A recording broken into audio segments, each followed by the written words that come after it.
Thank you. Good morning. I'm honored to be here. GirlVentures is an important organization, and I hope that you will all continue to give generously. I don't live in the San Francisco area. My girls and I, Alex and Sage, we live in the White Mountains of New Hampshire. But I do understand firsthand how outdoor activities such as hiking, camping, backpacking, kayaking, rock climbing can instill a profound sense of empowerment in girls. Alex and I hiked our first mountain, New Hampshire's Mount Tecumseh, in June 2008.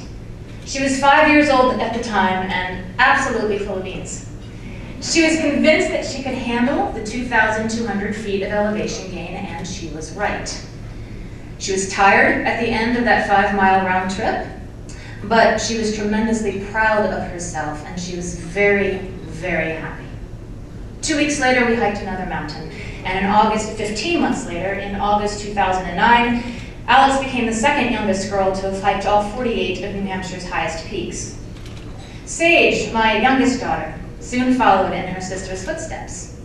Sage hiked Mount Tecumseh when she was 4 years old in February 2010. And in November 2011, she broke her sister's record and she became the second youngest girl to have hiked all 48 of New Hampshire's highest peaks. Now, when Alex and I took our first steps on the Mount Tecumseh Trail back in 2008, I did not predict that reaching the top of a mountain would have a profound impact on my daughter. When Sage began hiking with us, I did not foresee in the beginning how the experience of ascending peaks would greatly shape the character of both my children. Over the past 4 years, I have watched as my daughters have sweat, fallen, picked themselves up, climbed, rock scrambled, and waded through mud and rivers to get to where they wanted to go. They've skinned their knees, they've walked into spider webs, they've faced down literal angry birds. They've made their way around intimidating moose, they've examined bear tracks, and they've avoided wasps, all I got stuff. They've hiked miles through 90% humidity, through cold rain, and through deep snow. And they now know firsthand that they have the tenacity and the grit to conquer obstacles. I've always told them that, of course. And every mother tells her daughter that she can do anything and be anything. And girls need that verbal encouragement from their parents and the community, absolutely. However, as the saying goes, action speaks louder than words. And for us, hiking began on a complete whim. It was just something to do outside and something that might help my energetic daughters burn off some of their energy. But what hiking quickly became was a constant source of empowerment for my young children. They would set their minds to a goal and they would accomplish it. And time after time, they would set the bar a little higher. And time after time, they would confirm their own abilities. So what, one might ask? One could argue that a girl does not have to do anything outside in order to feel empowered. She could build something indoors. She could excel at academic subjects. She could learn how to stand and speak in front of hundreds of people. While all of that is certainly beneficial for a girl's self-esteem, it's beneficial for anyone's self-esteem, I strongly feel that outdoor excursions are more effective in improving a girl's sense of strength and self-worth. And I have 3 reasons for my opinion. Reason number 1, spending time in nature is good for one's health. An abundant amount of research strongly suggests that consistent contact with nature is associated with a growing list of mental and physical health benefits. Such benefits include greater cognitive functioning, quicker recovery from physical trauma, a greater sense of well-being, a significant reduction in overall stress, and healthier social behavior. A child can combat obesity and obesity-related disease, depression, attention deficit hyperactivity disorder, and vitamin D deficiency simply by spending time outside in natural settings.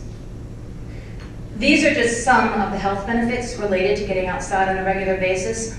I encourage you to take a look at the Children in Nature Network. They host a collection of research abstracts, PDF files, and citations relating to the effects of nature on children. Their website is www.childrenandnature.org.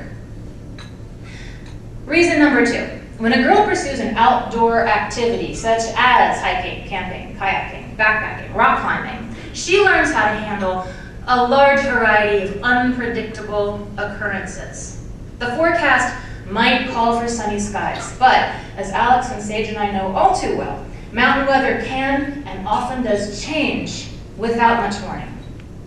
A wild animal might walk through your immediate vicinity. It might decide to stand right on the path that you would very much like to hike. The current might be quicker than you first realized, and boating plans might have to be changed at the last minute. Involvement in outdoor activities develops an ability to think on your feet, to make fast and sound judgments, to engage all your senses fully, and to trust your instincts. That's all very well and good, one might say. Those benefits, however, could apply to anyone. Why the need for girls to get out there? What specifically do girls get out of spending time climbing, hiking, kayaking, backpacking, camping, climbing? And this brings me to reason number 3. And I can best explain and illustrate reason number 3 by telling you a story. A couple of years ago, then 7-year-old Alex and 5-year-old Sage began studying Kempo karate in a Massachusetts dojo. And one afternoon, as the kids were preparing to leave after an intensive and productive class, one of the male students, a 7-year-old boy, loudly declared that boys were much stronger than girls and that all girls and women were weak. Now, 2 days before this class, Alex and I had hiked 12 miles over one of New Hampshire's highest peaks, carrying full and heavy backpacks. By this time, Alex had ascended close to 100 mountains, big and small. She was halfway through repeating New Hampshire's 48 highest peaks, but this time during the winter seasons. 5-year-old Sage, then 5-year-old Sage, had dozens of peaks under her belt. And we had recently returned from an 8-week road trip where we had stood on the top of 32 states. And during that road trip, the 3 of us had hiked through miles of rattlesnake and scorpion territory. I looked at this boy, who was so loudly confident in his naive display of sexism. And I waited for his mother, who was standing right there, to step in and say something. She didn't. She stood there and she said nothing, which of course obligated me to say something. And I looked at my 2 daughters, who were standing there red-faced with anger and frustration. And I said to the boy, "Why do you think girls and women are weak?" And his answer was, "Everyone knows girls are weak and boys are strong." Again, I waited for the boy's mother, who was standing right there, to step in and say something, and again, she said nothing. So I therefore said, 2 days ago, Alex hiked 12 miles over a grown-up-sized mountain. Do you think a weak person could do that? He didn't say anything in response, and unfortunately, I don't think I made a lasting impression on him. I believe that child is growing up in an atmosphere where such statements are not seen as discriminatory. Statements downplaying the strength of girls are made in this country every single day. How many times have you heard a man or a boy tease or insult another man or a boy by telling him that he hits, runs, or sounds like a girl? We still live in an age where stereotypical male clothing, interests, and professions are prized, and stereotypical female interests, clothing, and professions are seen as suboptimal. A girl wearing pants is neither strong nor weak, she's just a girl wearing pants. A boy wearing a dress, on the other hand, is seen as odd or out of place. Similarly, girls can play with trucks and monsters, but woe to the lad who brings a Barbie doll to his Boy Scout meeting. A woman pursuing a traditionally male-dominated career path is admired, but society still raises an eyebrow at the man who does the difficult job of staying home and taking care of his young children. Women still do not receive equal pay in the workforce. We may have come a long way, baby, but we still have a few miles to go. And in the meantime, our daughters are growing up in this world. So what can we do as mothers, as parents, as a community, to make certain that they do not internalize the unfortunately abundant devaluing messages that American society still in the year 2012 heaps upon them? How do we get them to understand in their bones, in their blood, that they are not weak? That they do not have to be a size 5 or have perfect skin. Don't even get me started on television and magazines. That they are indeed capable of doing anything. As I mentioned before, the girls and I did not start hiking with any preconceived notions. We just wanted to get outside and enjoy the trails. However, 4 years later, as we continue to hike mountains and travel, I can tell you that our outdoor excursions have, without a doubt, instilled a sense of capability and strength in my daughters that no amount of my words could ever have accomplished. When that boy said girls, women are weak, my girls were angry, but they did not internalize the message. They knew from their own experiences, from their own history of sweat and bruises, from their own memories of the glorious views, from the countless peaks that they had ascended on their own 2 feet, that that boy was flat out wrong. They didn't need me to tell them or reassure them of anything. They already knew the truth in their bones. Telling our young daughters, the young ladies of today, that they can do anything, telling them is not enough.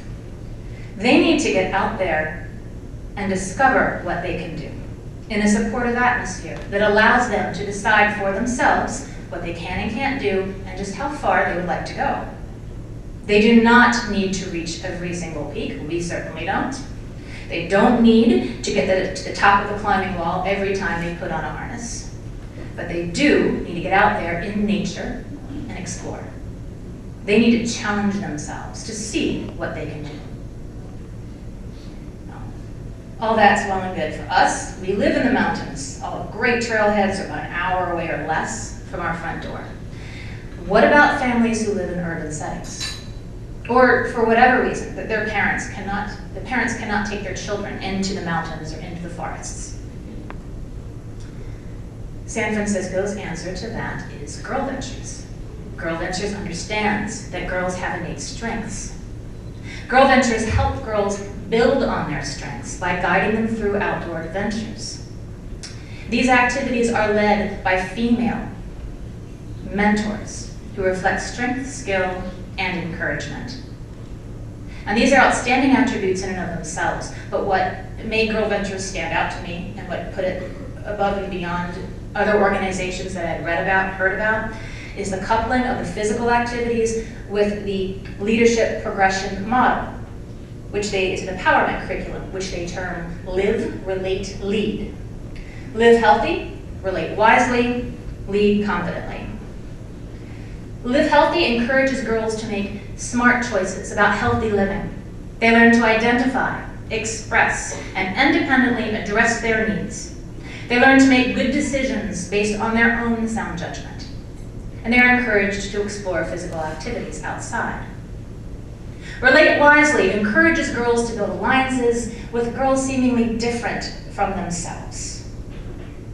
Another thing that makes GirlVentures stand above and beyond other organizations is that they bring together adolescent girls from different socioeconomic, cultural, family, and ethnic backgrounds. In fact, in an effort to include as many girls from differing backgrounds as possible, GirlVentures actually offers partial to full scholarships to 2/3 of its participants.